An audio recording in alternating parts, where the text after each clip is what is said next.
Oh, hello. I'm an artist now. As you can tell, I'm busy working on my latest sketch. Yeah, between you and me, it's going for a really high price. Oh, you want to see what I'm drawing? Well, prepare to be blown away. Don't judge me. Don't judge me. Yep, it's a work in progress. Okay, clearly being an artist is not working out for me, so I'll just review the Goldfinch. What's happening, guys? James here from Reflect the Screen, and yeah, I just got out of the Goldfinch, but I'm gonna be real with you guys. Oh man, it's not very good. But before I get started about what I liked, there's actually one thing I liked, and everything I didn't like about the Goldfinch. If this is your first time at the channel, welcome to Reflect the Screen. This is a place where I drop videos each and every week on both movies and TV shows, so don't miss out on anything we're doing. Go ahead and subscribe to the channel below, like this video, share it with your friends, and also let me know in the comments, are you like excited for this movie? Alrighty, so let's dive right into the Goldfinch. The story follows Theo, a young boy growing up in New York. Now, during an impromptu trip to a local art museum with his mother, a terrorist bombs the museum and unfortunately kills several people, including his mother. Theo survives and, on his way out of the museum, steals a famous painting, the Goldfinch. He must now live with his secret, but at what cost? Now, this is a film that's adapted from the Pulitzer Prize-winning novel by Donna Tartt. I honestly have not read the book.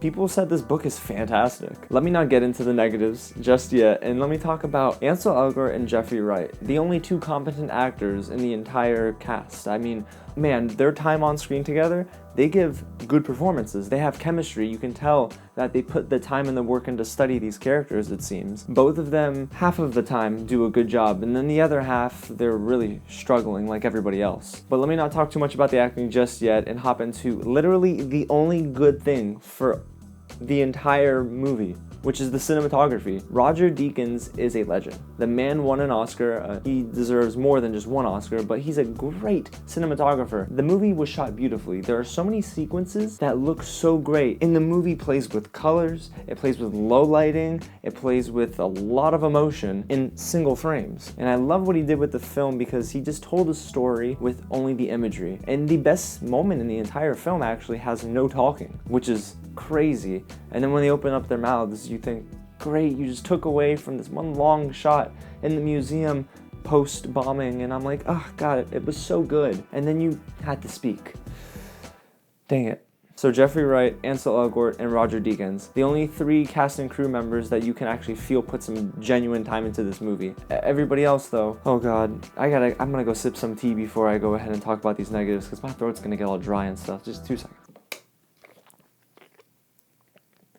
It's not tea, it's water. I just couldn't find any tea. So let's start with the acting. All around, outside of those 2 actors I just named, awful, awful, awful. Oh my goodness. Let's begin with Nicole Kidman. She plays Mrs. Barber, who's the motherly figure in this movie after Theo's tragedy, and oh man, it is just, she's so wooden in this film, and you have to imagine that the source material provided a lot of room for Nicole Kidman to study the character and all that, and I didn't really buy any of the emotion on screen. I didn't care for her acting, and it's so sad to say that because I love Nicole Kidman. Another actor that I absolutely love, Finn Wolfhard, from Stranger Things. I mean, he's done more than that, but that's probably his most notable role. He was just in It Chapter 2 and he was fantastic. But in this movie, what the heck was the director thinking here with this casting choice? Because he tries to put on this forced Ukrainian accent.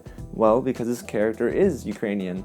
His name is Boris, and he plays the drug-addicted friend to Theo. I mean, it's rough because you hear his actual accent break through when he's trying to put on this Ukrainian accent. Oh my gosh, it's bad. It's so distracting, and I couldn't take him seriously when he was on screen. So I must ask this question. Why not just cast a Ukrainian actor? But I mean, that would solve all your problems. I don't get it. And okay, so a huge surprise for me was Luke Wilson and Sarah Paulson, because I had no idea they were going to be in this film, and when the camera pans over to them both, I laughed because Luke Wilson sticks out like a sore thumb in this movie. Sarah Paulson, she's a gem. She's awesome. I really love her, but she tried her hardest and just couldn't save this entire film. And Luke Wilson was really not good. I'm doing my best to say bad and awful in different words. Okay, so let's move on to the screenplay. Guys, what in the world was this script. I have no clue how they got the dialogue so wrong in this movie. I mean, scene after scene after scene, it's like they got progressively worse, and I get it. The first 30-45 minutes, it's a slow burn, but do you know how slow burns are successful? Because the middles and the ends justify the patience that you had in that first chunk of the film. The Goldfinch really was just so bad in that second half that I didn't care to stick around. Yeah, I stayed throughout the whole movie, of course, but I didn't feel any of the emotion. Every single moment that one character was talking to another, it felt like the plot was just being advanced through exposition, which is a lot of dialogue. It was just so lazy, man. It was lazy. And the last thing I'll say about the Goldfinch is that the runtime is not long. 2.5 hours is not a long time. Honestly, I don't care about long runtimes. Give me 5 hours of Martin Scorsese's Irishman that's coming up. But 2.5 hours in this movie felt like 4 hours in the real world. It was so weird. So the plot was all over the place,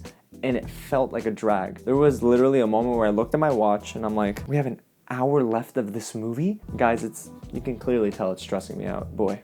So overall, guys, The Goldfinch is a good idea on paper, and it probably is a great book, but it's not fully realized as a film, and the movie is just poorly executed. It's got bad acting, awful direction by John Crowley. I don't know what he was thinking in this film, but the movie could have just been so much better, and instead we got 2.5 hours of what could have been. Alrighty guys, so there you have it. That's my review of The Goldfinch. If you enjoyed everything you just heard, please consider subscribing to the channel below. It's the big red button. You can't miss it. We're almost to 400 subs, and I'm so thankful for all the support that you guys have given to me, and I just can't wait to keep putting out great videos each and every week. Don't forget to like this review and share it with your friends. Also, in the comments, let me know what you think of the movie when you see it. Alrighty guys, so until next time, I'll catch you at the next screening. And I'm taking all the paintings in my room with me.